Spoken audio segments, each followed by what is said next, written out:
आज का वीडियो शुरू करने से पहले सबसे पहले आपसे एक प्रश्न पूछना चाहता हूँ कि मनुष्य का जन्म क्यों हुआ है। इस प्रश्न का मुझे आप उत्तर दीजिए। जब मनुष्य रात को आकाश की ओर देखता है, तारों से भरे उस विशाल आकाश को देखता है, तो उसके मन में एक प्रश्न ये जरूर आता है कि मैं कौन हूँ, मैं इस पृथ्वी पर क्यों आया हूँ। क्या केवल जन्म लेना, खाना कमाना और एक दिन मर जाना यही जीवन है? यदि यही जीवन होता तो मनुष्य के भीतर इतने प्रश्न क्यों उठते। शास्त्र कहते हैं कि मनुष्य केवल शरीर नहीं है, वो आत्मा है। यह शरीर तो केवल एक वस्त्र है। जिस प्रकार मनुष्य पुराने कपड़े बदल देता है, उसी प्रकार आत्मा भी शरीर बदलती रहती है। बहुत प्राचीन समय में जब ना ही पृथ्वी थी, ना आकाश था, ना ही समय था, तब केवल एक ही सत्ता थी, परम चेतना। उसी चेतना को हमारे ऋषियों ने कभी ब्रह्म कहा, कभी परमात्मा कहा। उस परम चेतना से ही सृष्टि की उत्पत्ति हुई और उसी से उत्पन्न हुई अनगिनत आत्माएं।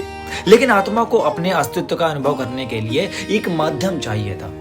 इसलिए सृष्टि में बनाए गए पेड़, पशु, पक्षी और अंत में मनुष्य। अब पुनः वही प्रश्न पूछता हूं कि मनुष्य क्यों बना। शास्त्र कहते हैं कि 84 लाख योनियों के बाद मनुष्य का जन्म मिलता है। ये केवल कहानी नहीं है, इसका अर्थ बहुत गहरा है।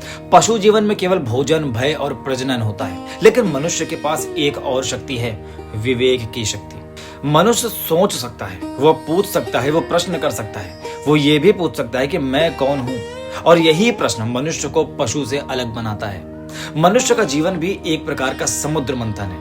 मन के भीतर इच्छाएं हैं, क्रोध है, लोभ है, मोह है, और ये सब असुरों की तरह हैं। और हमारे मन के ही भीतर करुणा है, प्रेम है, सत्य है, ज्ञान है, ये सभी देवताओं की तरह हैं। जब मनुष्य अपने जीवन को समझने की कोशिश करता है, तो उसके भीतर का मंथन शुरू हो जाता है और उसी मंथन से धीरे धीरे निकलते हैं ज्ञान के रत्न। मनुष्य का असली उद्देश्य समझो। शास्त्र कहते हैं कि मनुष्य का जन्म केवल संसार में उलझने के लिए नहीं हुआ है। मनुष्य का जन्म हुआ है सत्य को जानने के लिए, आत्मा को पहचानने के लिए और अंततः परमात्मा से मिलने के लिए।